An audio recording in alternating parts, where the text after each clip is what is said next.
If we take a horizon line, similar to the demonstration I did with the fence, you might want to think about how tall a person is when you're looking at them in a picture versus somebody else further into the picture. So if I simplified a person as being three shapes, it's not anything important, the eye level may be where the horizon line is.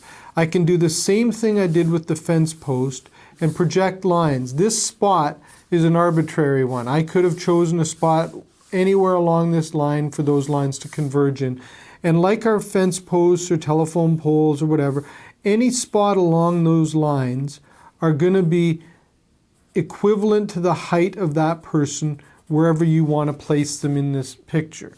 That doesn't mean that that person and this person have to stand there. I could take this guy or girl or whoever it's going to be that might be in this area and move them, just take that height, move them anywhere along this line, and they become elements in the right proportion at the right distance in the painting, okay?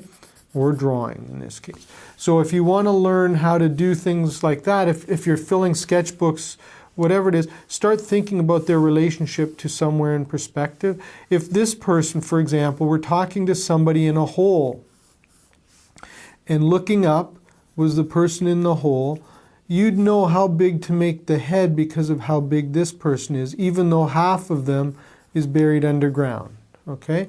So if that person was bent over or handing that person something, then that height would be based on how high it was here.